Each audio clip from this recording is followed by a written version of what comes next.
Balochistan train hijack rescue ఆపరేషన్లో suspense కొనసాగుతూనే ఉంది. ఈ ఘటన జరిగి ఇప్పటికే 24 గంటలు దాటింది. ఇప్పటికీ కూడా ట్రైన్ అందులోని 214 మంది బందీలు తమ ఆధీనంలోనే ఉన్నట్టు బలూచిస్తాన్ లిబరేషన్ ఆర్మీ ప్రకటించింది. అంతేకాదు 24 గంటల్లో పాక్ ఆర్మీ కిడ్నాప్ చేసిన తమ రాజకీయ ప్రతినిధులు, కార్యకర్తలను విడుదల చేయకపోతే బందీలను విచారించి వారికి శిక్షలు విధిస్తామని ప్రకటించింది BLA. ఈ బందీలను మొత్తం 5 ప్రాంతాల్లో దాచినట్టు గుర్తించినట్టు తెలుస్తోంది.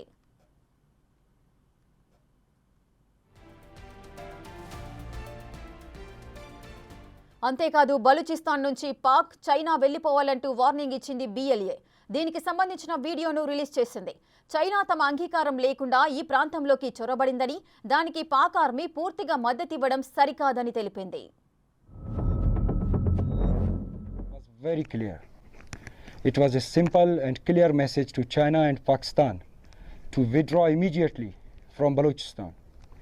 This warning to China and Pakistan was also given by our leader, General Aslam Baloch, but China failed to pay heed.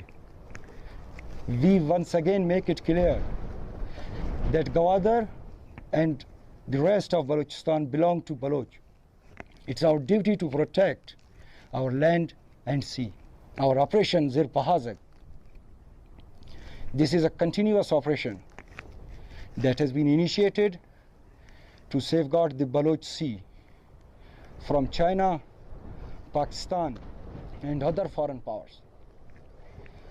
China, you came here without our consent, supported our enemies, helped Pakistani military in wiping our villages, but now it's our turn.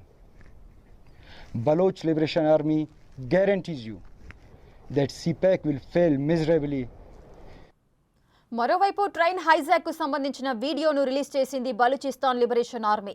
రైలు రాగానే track ని పేల్చేసిన BLA మిలిటెంట్లు రైలు నిలిచిపోగానే దానిని తమ కంట్రోల్లోకి తీసుకున్నారు. బందీలను సమీపంలో ఉన్న వారి స్థావరాలకు తరలించారు.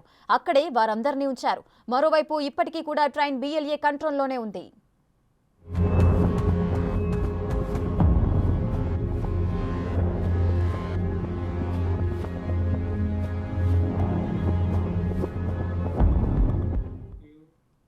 పాకిస్తాన్ ఆర్మీ ఇప్పటికే రెస్క్యూ మిషన్ ప్రారంభించింది.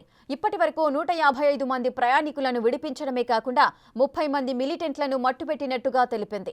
అయితే అనుకున్నంత వేగంగా ఈ ఆపరేషన్ కొనసాగడం లేదు.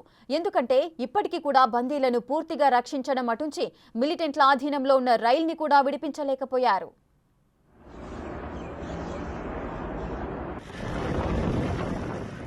క్వెట్టా, పెషావర్ రూట్లో 2 నెలల పాటు మొత్తం రైళ్లను సస్పెండ్ చేశారు. ఈ మధ్యే తిరిగి రైళ్లను ప్రారంభించారు. ఈ రూట్లో మొత్తం 17 టన్నెల్స్ ఉంటాయి.